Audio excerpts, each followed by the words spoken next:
Hey, welcome back to the N.y.a show, episode 89. Hope everybody had a great weekend. My weekend was busy, had my wedding reception. Of course, I did a show back when we actually got married. And today was yesterday was our reception. If you follow me on social media or if you just on your YouTube feed, I posted pictures, but you guys go check out her page, go check out my page, like it up. I appreciate everybody.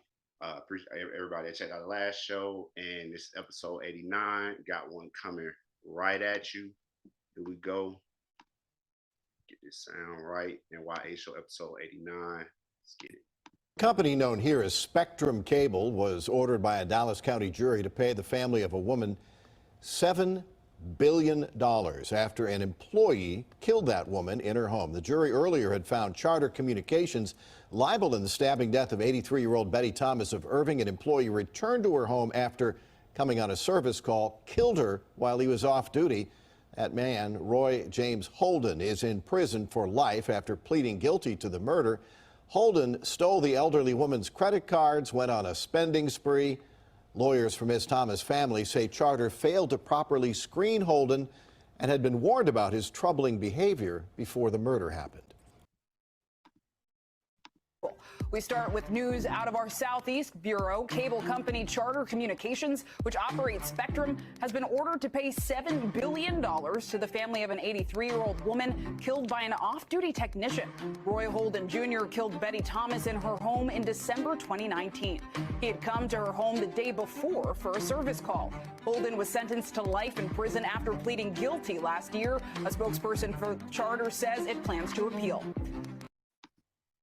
Of course, Charter plans to appeal. They're a big company. They don't want to pay that big check. They say it should be on that guy. He in jail, so he was obviously found guilty of something, and he should be paying for it since he did it on his off time and went in there and murdered the woman. That's how they feel. On the other hand, you have to note that this man took a truck uh, during his off time. He got access code to the keys and shit, and he was able to get into that truck and go to that woman's house and using the company's I say that he used the company's grace, the familiarness that the lady had with the company. The company's reputation is what led her to even let him back in because he was seen as an employee. So he still took time off, but he was a recognizable face linked to a company that's supposed to be helping you. But Charter Communications operated through Spectrum operates through them. They second behind Comcast, biggest TV giants. I think they made like 1.5 billion last quarter. You know what I'm saying? I think that may have been a low period for them at that. So you have to look at this situation and say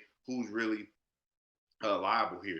This man killed the woman, and after he did it, went on a spending spree. Can you imagine? This is I hate to reference him again, but almost got away with it. This type of dude got to get a full episode and be every time. Yeah, he did it, and then he ran off and went to the club, and then they were spending card buying stuff, and also why work at a company where that your employees have to do something like that just to get more money and expenses? Why is the company that last quarter made 1.5 billion, they can't afford to pay their employees so that they don't go and kill the customer? It just makes no sense. Better background checks. I don't think that they really looked into the history. I feel like a lot of these jobs just hire you. They need people to work. They don't necessarily look into deeply into your background like they're supposed to. But this could have been prevented by I believe by all means could have been it could have been avoid it. And then you get to the end of your life and something like this happened to you. That's why you never know. You just gotta be careful as much as you can. But that trust was betrayed there when he came into her home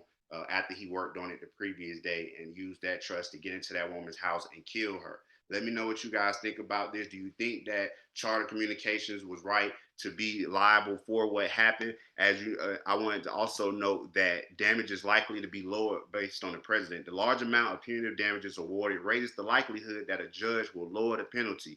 Punitive damages like that are never paid. They're always reduced, said Texas civil trial lawyer W. Mark Lanier. According to the Wall Street Journal article, there's a message of how frustrated the jury was with the egregious facts. Just all the way around, they could have handled this much better and kept and figured out who this man was and looked into his past and known that this could have been something likely and not have him associated with the company. Due to people like that, now you got stuck with such a big bill. We'll see where it goes after this. They put the big ticket on it because it's going to go viral.